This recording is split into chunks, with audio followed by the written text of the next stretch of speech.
मैं फिर से 14 साल की हो गई हूँ और एक छोटे से क्लासरूम में उसकी गर्दन के पिछले हिस्से को घूर रही हूँ। मैं 14 साल की हूँ और मैं सालों से एडम केंट से प्यार करती आई हूँ। मैंने हमेशा खुद को बहुत संभाल कर रखा, बहुत शांत, बहुत सहयोगी रही, क्योंकि मैं दोबारा कहीं और नहीं जाना चाहती थी। मैं उस स्कूल को छोड़ना नहीं चाहती थी जहां मुझे एकमात्र दोस्ताना चेहरा मिला था। मैंने उसे हर दिन थोड़ा और बड़ा होते देखा, हर दिन थोड़ा और लंबा होते देखा, थोड़ा और मजबूत, थोड़ा और सख्त, थोड़ा और खामोश होते देखा। आखिरकार वह इतना बड़ा हो गया कि उसके पिता उसे पीट नहीं सकते थे, लेकिन कोई नहीं जानता था कि उसकी मां के साथ क्या हुआ। छात्र उसे नजरअंदाज करते थे, उसे परेशान करते थे, जब तक कि वह वापस लड़ने नहीं लगा, जब तक कि दुनिया के दबाव ने उसे पूरी तरह तोड़ नहीं दिया। लेकिन उसकी आंखें हमेशा वैसी ही रहीं।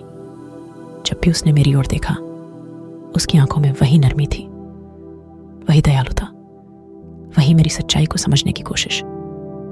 लेकिन उसने कभी सवाल नहीं किए, उसने कभी मुझ पर कोई दबाव नहीं डाला कि मैं कुछ कहूं। उसने बस इतना किया कि वह मेरे पास ही बना रहा ताकि बाकी लोग मुझसे दूर रहें। मैंने सोचा, शायद मैं इतनी बुरी नहीं हूं। मैंने सोचा, शायद उसे मुझ में कुछ अच्छा दिखता है। मैंने सोचा, शायद मैं उतनी भयानक नहीं हूं जितना लोग कहते थे। मैंने सालों से किसी को छुआ तक नहीं था। मैं किसी के करीब जाने की हिम्मत भी नहीं कर सकती थी। मैं कोई जोखिम नहीं उठा सकती थी। लेकिन फिर एक दिन मैंने ऐसा किया और मैंने सब कुछ बर्बाद कर दिया। मैंने एक छोटे बच्चे को एक किराने की दुकान में मार डाला, सिर्फ इसलिए कि मैंने उसकी मदद करने के लिए उसका हाथ पकड़ लिया था। मैंने उसके छोटे हाथों को अपने हाथों में थाम लिया। मुझे समझ नहीं आया कि वह क्यों चिल्ला रहा था। यह पहली बार था जब मैंने इतनी देर तक किसी को छुआ था और मुझे बिल्कुल समझ नहीं आया कि मेरे साथ क्या हो रहा है। जितनी बार भी मैंने गलती से किसी को छुआ था, मैंने हमेशा तुरंत अपना हाथ पीछे खींच लिया था। जैसे ही मुझे याद आता कि मैं किसी को छू नहीं सकती, जैसे ही मैं उनकी चीख सुनती, मैं खुद को रोक लेती। लेकिन वह छोटा बच्चा अलग था। मैं उसकी मदद करना चाहती थी। मुझे उसकी मां पर अचानक गुस्सा आ गया, जो उसके रोने की अनदेखी कर रही थी। एक माता पिता के रूप में उसकी यह बेरुखी मुझे बुरी तरह से तोड़ रही थी और इसने मुझे मेरी अपनी मां की याद दिला दी। मैं बस उसकी मदद करना चाहती थी। मैं चाहती थी कि उसे पता चले कि कोई और भी है जो सुन रहा है, कि कोई और भी है जिसे उसकी परवाह है।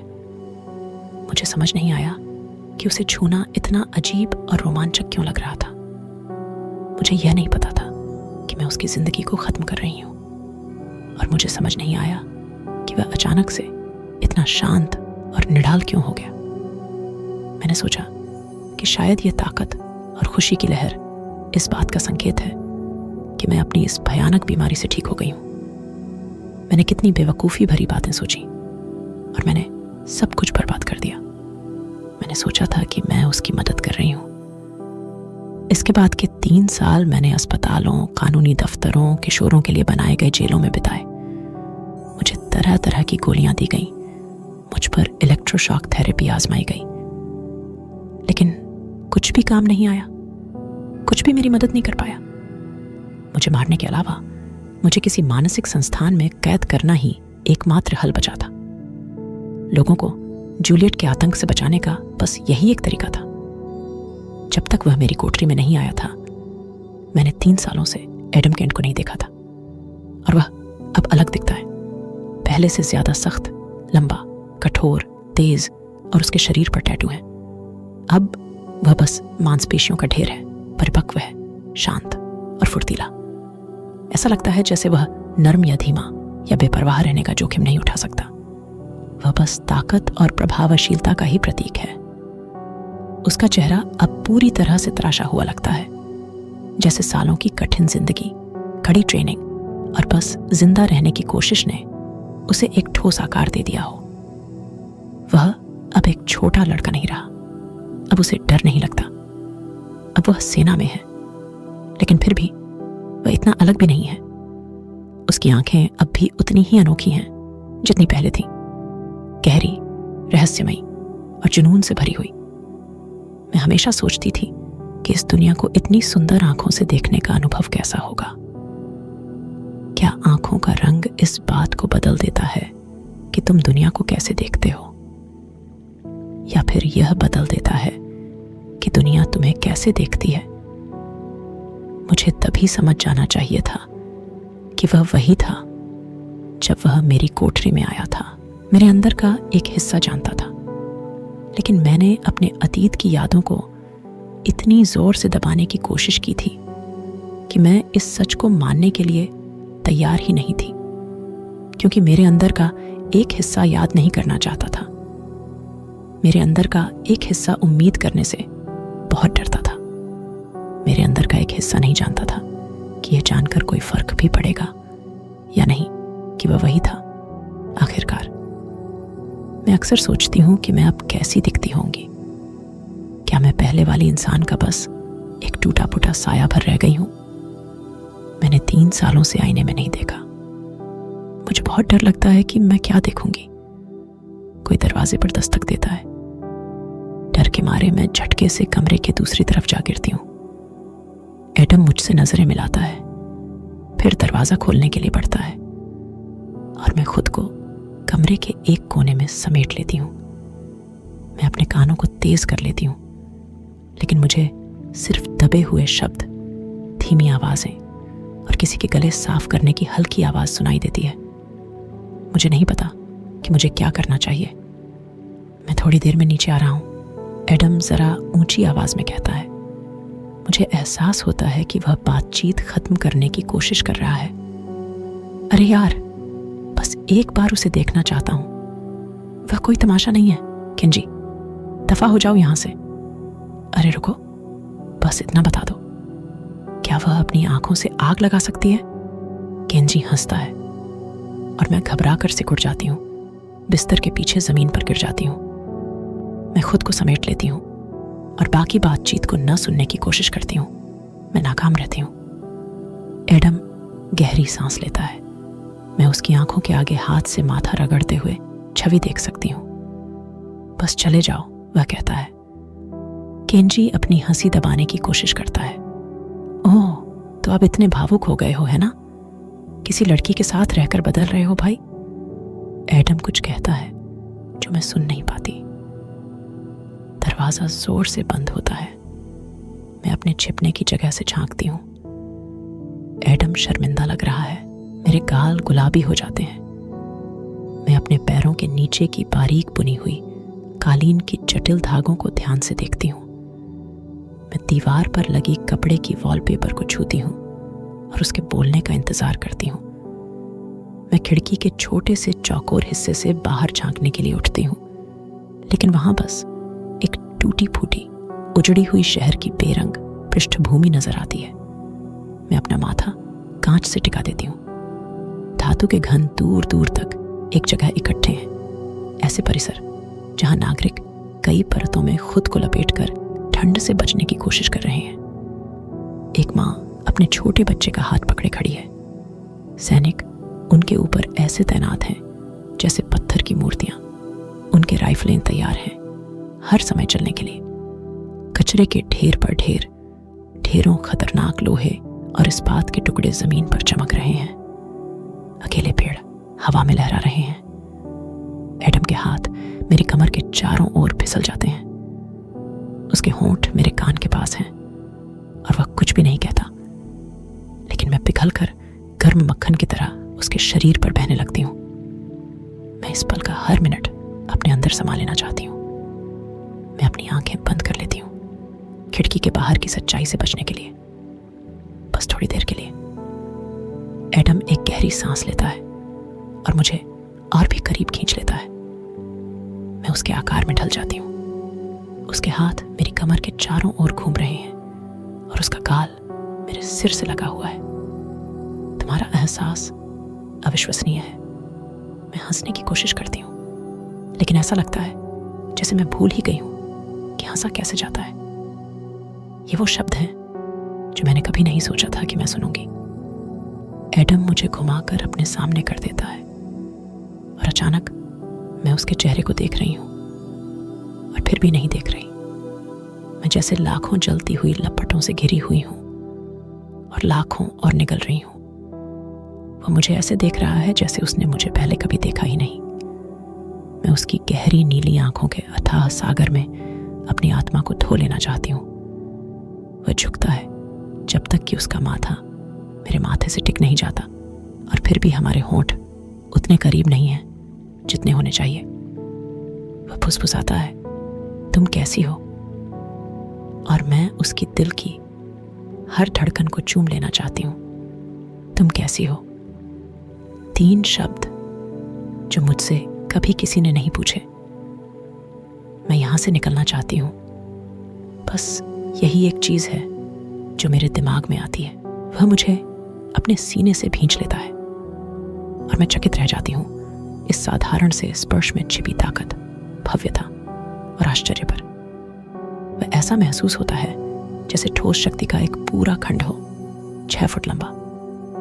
दुनिया के सारे तितलियां मेरे पेट में उड़ने लगी हैं। जूलियट, मैं उसका चेहरा देखने के लिए पीछे हटती हूँ। क्या तुम सच में जाने के बारे में गंभीर हो? वह मुझसे पूछता है। उसकी उंगलियां मेरे गाल के किनारे को छूती हैं। वह मेरे कान के पीछे से एक बिखरी हुई लट को सहेजता है।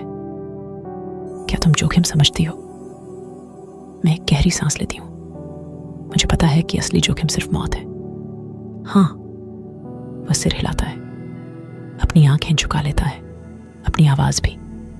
सैनिक किसी बड़े हमले के लिए तैयार हो रहे हैं। ऐसे कई समूहों ने विरोध प्रदर्शन शुरू कर दिया है जो पहले चुप थे, और हमारा काम है इस विद्रोह को पूरी तरह कुचल देना। मुझे लगता है कि वे चाहते हैं कि यह हमला उनका आखिरी हमला हो। वह धीरे से जोड़ता है, कुछ बहुत बड़ा हो रहा है और मैं अभी तक पूरी तरह से नहीं जानता कि क्या। लेकिन जो भी हो, हमें तैयार रहना होगा। जैसे ही वे आगे बढ़े, मैं जम जाती हूं। तुम्हारा क्या मतलब है? जब सैनिकों को भेजा जाएगा तब हमें भागने के लिए तैयार रहना चाहिए। यही एक तरीका है जो हमें गायब होने के लिए पर्याप्त समय देगा। हर कोई हमले पर ध्यान केंद्रित कर रहा होगा। यह हमें कुछ समय देगा, इससे पहले कि वे हमारी गैर मौजूदगी को नोटिस करें या हमें ढूंढने के लिए पर्याप्त लोग इकट्ठा कर सकें। लेकिन मतलब तुम मेरे साथ चलोगे? तुम मेरे लिए ये करने को तैयार हो? वह हल्की सी मुस्कान देता है। उसके होंठ ऐसे हिलते हैं जैसे वह हंसी रोकने की कोशिश कर रहा हो। उसकी आंखें नरम हो जाती हैं जब वे मेरी आंखों को देखती हैं। बहुत कम चीजें हैं जो मैं तुम्हारे लिए नहीं करूंगा। मैं गहरी सांस लेती हूँ और अपनी आंखें बंद कर लेती हूँ। अपनी उंगलियां उसके सीने पर रखती हूँ। उसके त्वचा पर उड़ते हुए पक्षी की कल्पना करती हूँ और मैं उससे वह एक सवाल पूछती हूँ जो मुझे सबसे ज्यादा डराता है। क्यों? क्या मतलब? वह पीछे हटता है। क्यों एडम? क्यों तुम्हें परवाह है?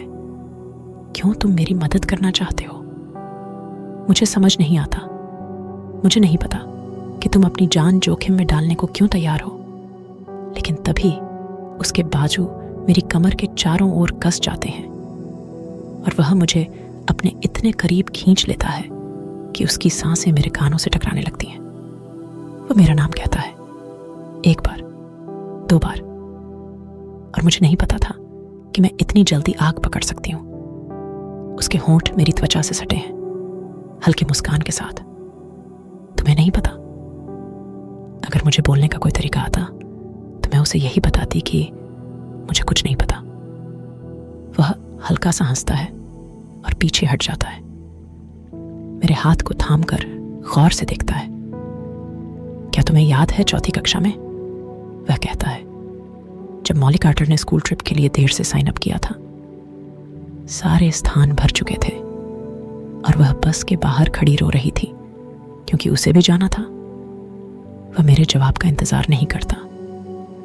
मुझे याद है, तुम बस से उतर गई थी। तुमने उसे अपनी सीट ऑफर कर दी थी और उसने तुम्हें धन्यवाद तक नहीं कहा। मैंने तुम्हें फुटपाथ पर खड़े देखा था जब बस चल पड़ी थी। मेरा सांस लेना बंद हो गया है। क्या तुम्हें 5वीं कक्षा याद है, जब डैना के माता पिता लगभग तलाक लेने वाले थे? वह हर दिन बिना लंच के स्कूल आती थी और तुमने अपना लंच उसे देने की पेशकश की थी। वह रुकता है। जैसे ही वह हफ्ता खत्म हुआ, वह दोबारा यह दिखाने लगी जैसे तुम अस्तित्व में ही नहीं हो। मैं अब भी सांस नहीं ले रही हूं। 7वीं कक्षा में जब शैली मॉरिसन को तुम्हारे गणित टेस्ट की नकल करते हुए पकड़ा गया था, वह चिल्ला रही थी कि अगर वह फेल हो गई तो उसका पिता उसे मार डालेगा। तुमने टीचर से कहा कि तुमने उसकी कॉपी की थी। तुम्हें परीक्षा में 0 मिला था और 1 हफ्ते की डिटेंशन।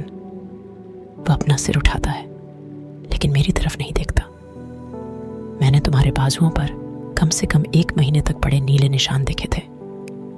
मैं हमेशा सोचता था कि वे कहां से आए थे। मेरा दिल बहुत तेजी से धड़क रहा है, खतरनाक रूप से तेज। मैं अपनी उंगलियों को भींच लेती हूं ताकि वे कांपने न लगे।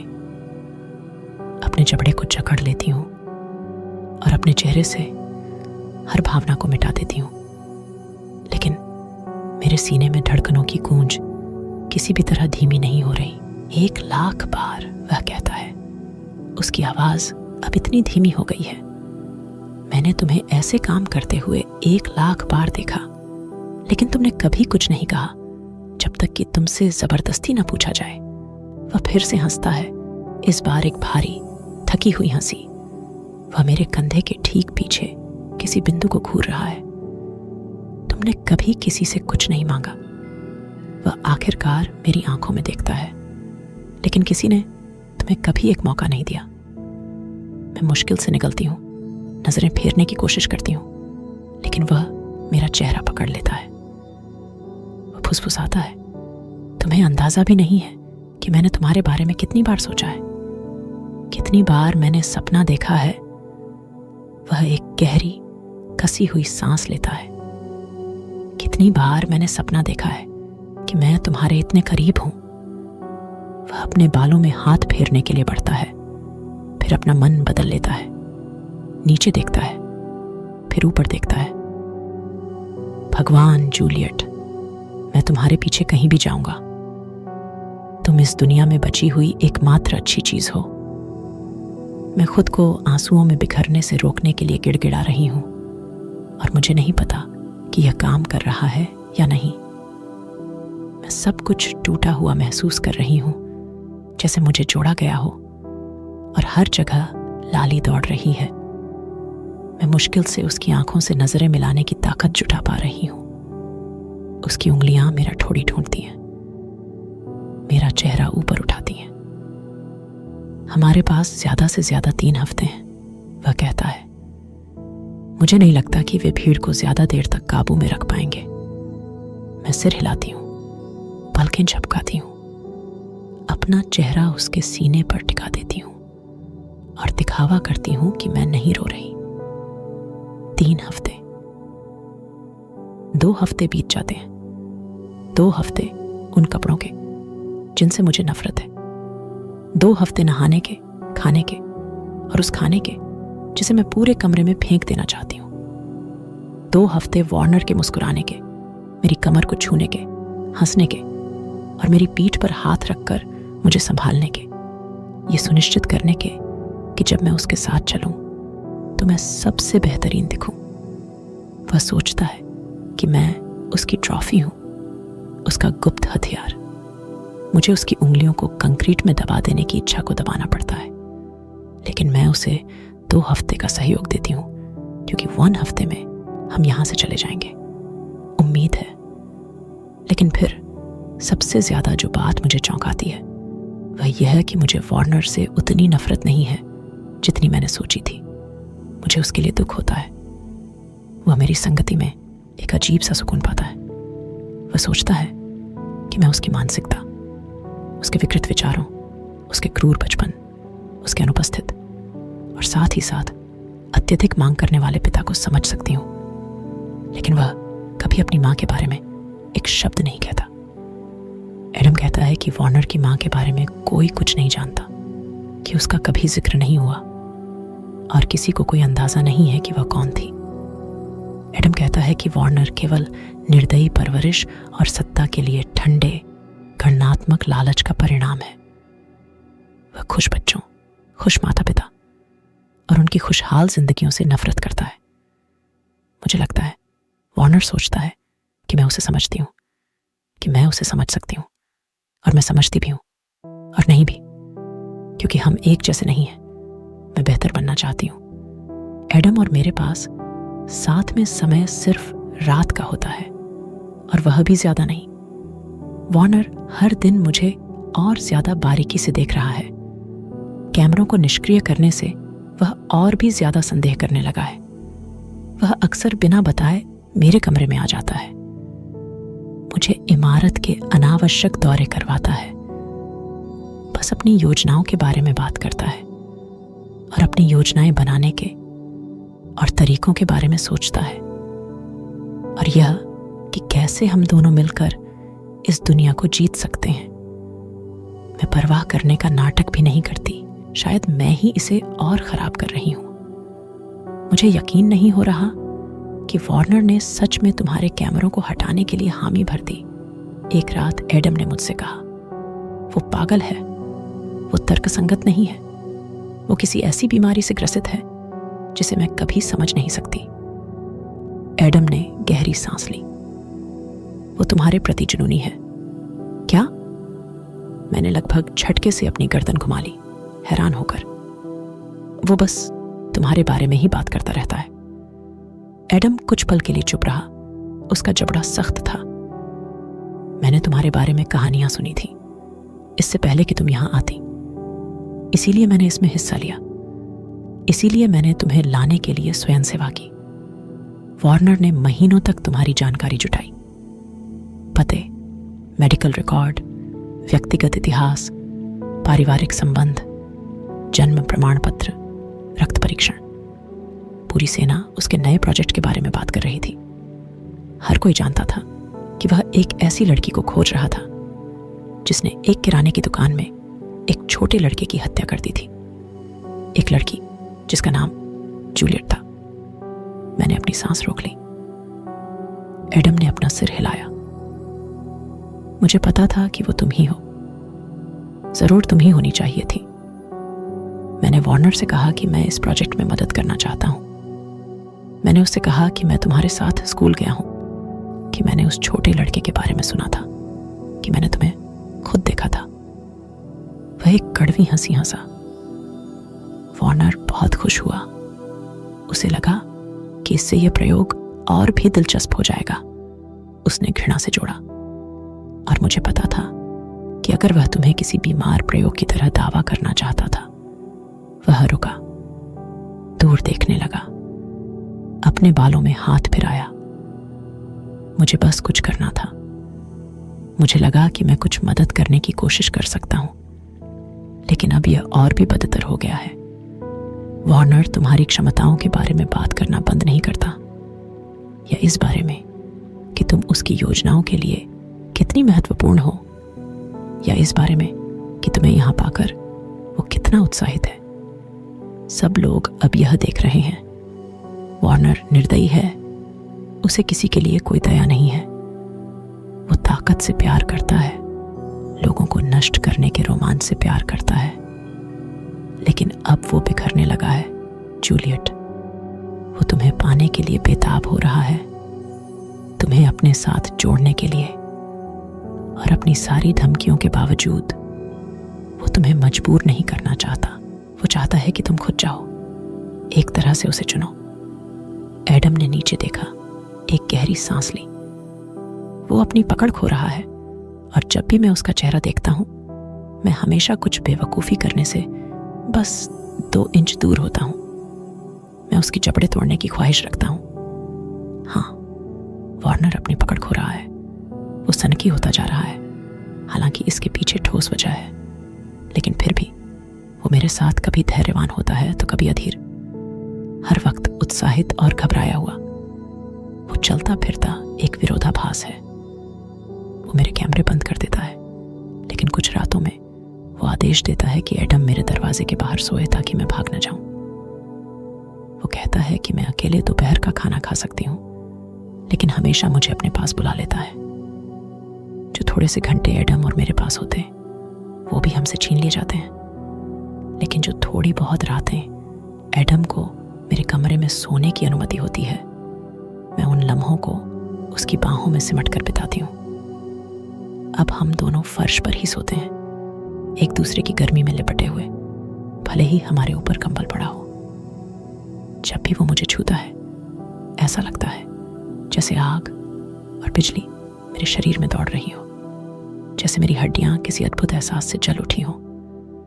ये वो एहसास है जिसे मैं अपने हाथों में कैद करना चाहती हूँ। एडम मुझे नई खबरें बताता है। वो फुसफुसाकर मुझे सैनिकों के बीच की चर्चाएं सुनाता है।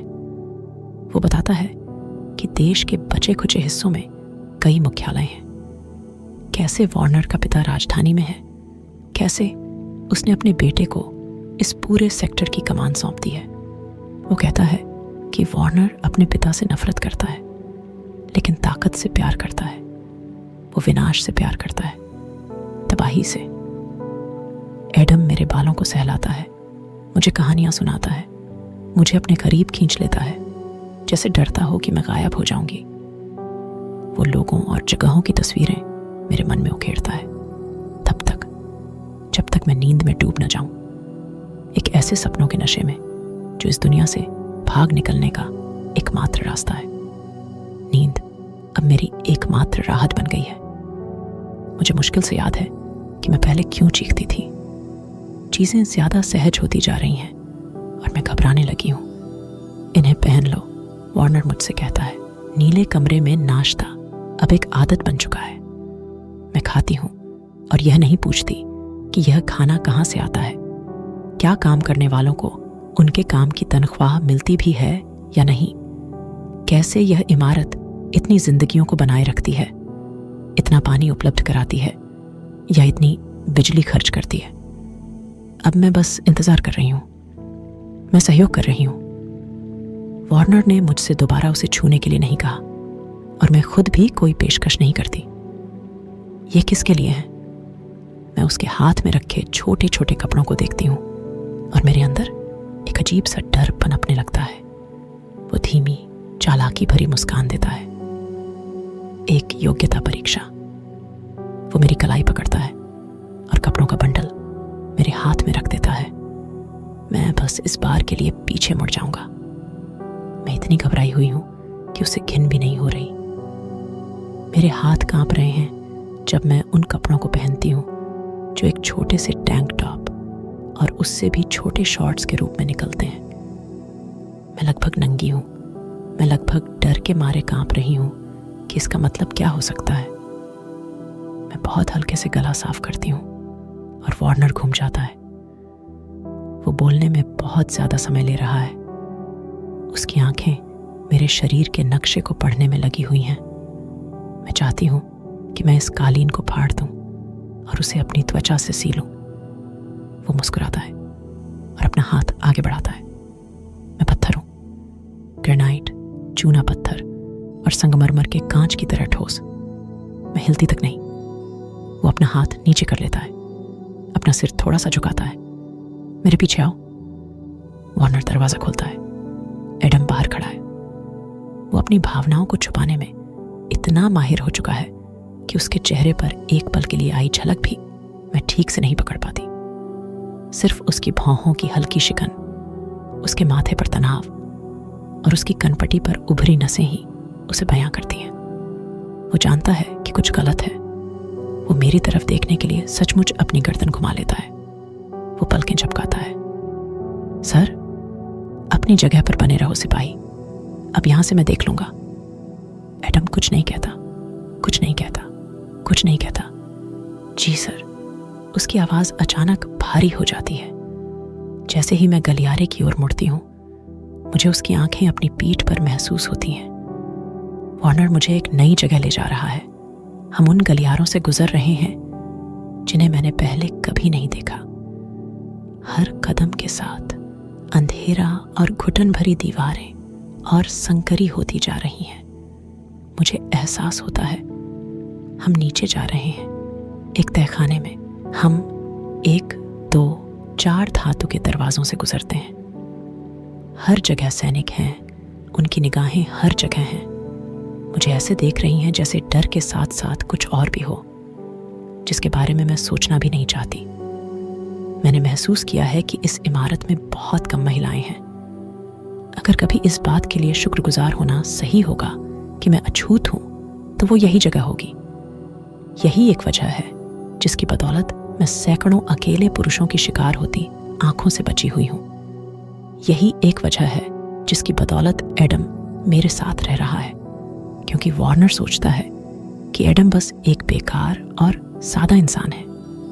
वो सोचता है कि एडम सिर्फ आदेशों और फरमानों से चलने वाली एक मशीन है। वो सोचता है कि एडम मेरे अतीत की याद दिलाने वाला एक बेजान चेहरा है, और वो इसका इस्तेमाल मुझे असहज महसूस कराने के लिए करता है। वो कभी कल्पना भी नहीं कर सकता कि एडम मुझे छू सकता है। कोई नहीं कर सकता। हर वो इंसान जिससे मैं मिलती हूँ पूरी तरह से भयभीत होता है। अंधेरा ऐसा है जैसे एक काले कैनवास को किसी कुंद चाकू से छेदा गया हो, जहां से रोशनी की पतली किरणें बाहर झांक रही हैं। ये मुझे मेरे पुराने सेल की बहुत याद दिला रहा है। मेरी त्वचा बेकाबू डर से सिहर उठती है। मैं बंदूकों से घिरी हुई हूं। अंदर जाओ, वार्नर कहता है। मुझे एक खाली कमरे में धक्का दे दिया जाता है, जहां से हल्की सी फफूंद की गंध आ रही है। किसी ने एक स्विच दबाया और फ्लोरेसेंट लाइट्स झिलमिला उठी, जिन्होंने पीली फीकी दीवारों और मरे हुए घास के रंग के कारपेट को उजागर कर दिया। दरवाजा मेरे पीछे जोर से बंद हो जाता है। इस कमरे में कुछ नहीं है सिवाय मकड़ी के जालों के और एक विशाल शीशे के। शीशा आधे दीवार के बराबर बड़ा है। मुझे फौरन एहसास होता है कि वार्नर और उसके साथी मुझे देख रहे होंगे। मुझे बस ये नहीं पता कि क्यों। रहस्य हर जगह है, जवाब कहीं नहीं। मशीनी धक धक चरमराहट क्लिक की आवाजें अचानक पूरे कमरे में गूंजने लगती हैं। जमीन में हलचल शुरू हो जाती है। छत हल्के से कांपने लगती है, जैसे कोई आने वाली तबाही का संकेत दे रही हो। अचानक धातु की नुकीली कीलें हर जगह उभरने लगती हैं, कमरे के हर कोने में, हर ऊंचाई पर, हर सतह को भेदती हुई। हर कुछ सेकंड में ये गायब हो जाती है, फिर अचानक एक झटके के साथ फिर से प्रकट हो जाती है, हवा को चीरती हुई, सुइयों की तरह भय और आतंक की चीख के साथ। मुझे एहसास होता है कि मैं एक यातना कक्ष में खड़ी हूं। स्पीकर्स से हल्की हल्की स्थिर ध्वनि और फीडबैक की आवाजें गूंजने लगती हैं, जो मेरे मरते हुए दिल से भी ज्यादा पुरानी लग रही हैं। मैं एक दौड़ते हुए घोड़े की तरह महसूस करती हूं, जो किसी झूठी फिनिश लाइन की तरफ भाग रहा है, तेज सांसें ले रहा है किसी और के फायदे के लिए। क्या तुम तैयार हो? वार्नर की गूंजती हुई आवाज पूरे कमरे में फैल जाती है। किस चीज के लिए तैयार? मैं खाली जगह में चिल्लाती हूं, इस यकीन के साथ कि कोई मुझे सुन सकता है। मैं शांत हूं, मैं शांत हूं, मैं शांत हूं। मैं पूरी तरह से डरी हुई हूं। हमारी एक डील हुई थी, याद है? कमरा मुझसे जवाब देता है। का क्या? मैंने तुम्हारे कैमरे बंद करवा दिए। अब तुम्हारी बारी है अपने वादे को निभाने की। मैं तुम्हें नहीं छूंगी। मैं जगह जगह घूमते हुए चिल्लाती हूँ, डर से, खौफ से, इस चिंता से कि मैं किसी भी पल बेहोश हो सकती हूँ। कोई बात नहीं, वो कहता है। मैं अपना विकल्प भेज रहा हूँ। दरवाजा जोर से चरमराता हुआ खुलता है और एक छोटा बच्चा अंदर आता है, सिर्फ एक डायपर पहने हुए। उसकी आंखों पर पट्टी बंधी हुई है। उसकी सिसकियां कमरे में गूंज रही हैं। उसका पूरा शरीर डर से कांप रहा है। एक पिन चुभती है और मेरा पूरा अस्तित्व शून्य में विलीन हो जाता है। अगर तुम इसे नहीं बचाती तो हम भी नहीं बचाएंगे। वार्नर के शब्द स्पीकर से फूटते हैं। यह बच्चा, इसके माँ बाप होंगे, कोई होगा जो इसे प्यार करता होगा। यह बच्चा, यह बच्चा, यह बच्चा जो डर से कांपता हुआ आगे बढ़ रहा है। किसी भी पल ये किसी धातु की नुकीली कील से छेद दिया जा सकता है। इसे बचाना बहुत आसान है, मुझे बस इसे उठाना है, कोई सुरक्षित जगह ढूंढनी है और इसे अपनी बाहों में पकड़कर रखना है जब तक कि यह प्रयोग खत्म ना हो जाए। सिर्फ एक समस्या है, अगर मैंने इसे छू लिया तो यह मर सकता है।